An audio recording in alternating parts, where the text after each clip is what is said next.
رابعہ بصری رحمت اللہ علیہ کو دنیا سے گئے ہوئے 1200 سال ہو چکے ہیں، لیکن ان کا نام آج بھی زندہ ہے، رابعہ بصری۔ رابعہ بصری نہ کوئی شہزادی تھی، نہ کوئی ملکہ تھی، نہ کوئی وہ خوبصورت تھی، نہ کوئی خاندانی تھی، بلکہ عورت ہونے کے لحاظ سے ہر عیب اس میں تھا۔ ان کی عادت یہ تھی، وہ روزانہ عشاء کی نماز کے بعد غسل کر کے کپڑے بدل کے اپنے خاوند سے پوچھتی آپ کو میری ضرورت ہے؟ اگر وہ کہتے کوئی نہیں ہے تو پھر پوچھتی مجھے اجازت ہے؟ وہ کہتے اجازت ہے تو پھر مصلی پہ کھڑی ہو جاتی اور فجر کی نماز تک مصلی پر کھڑی رہتی تھی۔ ان کا خاوند جلدی فوت ہو گیا، جوانی میں ہی بیوہ ہو گئی، تو حسن بصری بصرہ کے امام، کیا سارے مسلمانوں کے امام تھے، وہ خود آئے، خود چل کے آئے کہ میں آپ سے شادی کرنا چاہتا ہوں۔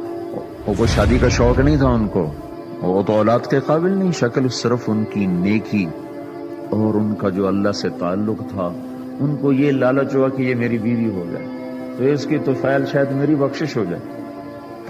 تو ان کے پاس آئے، کہنے لگے رابعہ میں آپ سے شادی کرنا چاہتا ہوں، خود پیغام لے کر آئے۔ تو انہوں نے فرمایا میری 4 باتوں کا جواب دے دو تو میں شادی کر لیتا۔ کہنے لگے کیا؟ کہ یہ بتاؤ میں جنتی ہوں کہ دوزخی ہوں؟ کہنے لگے یہ تو میں کچھ نہیں کہہ سکتا۔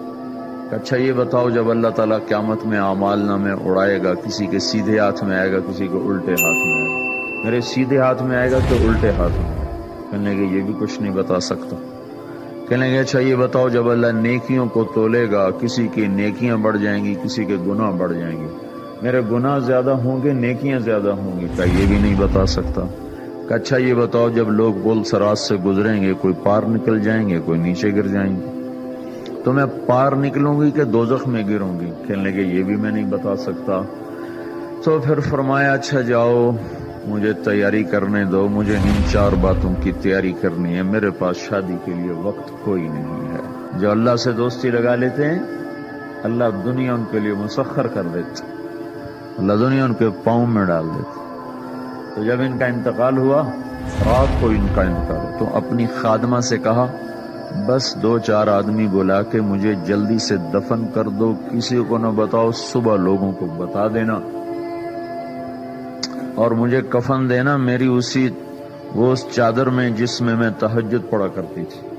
تو انہوں نے راتوں رات دفن کر کے صبح اعلان کیا، شور مچ گیا، ہائے کیوں بتایا، کیوں نہیں بتایا، کیوں؟ تو اگلی رات ان کی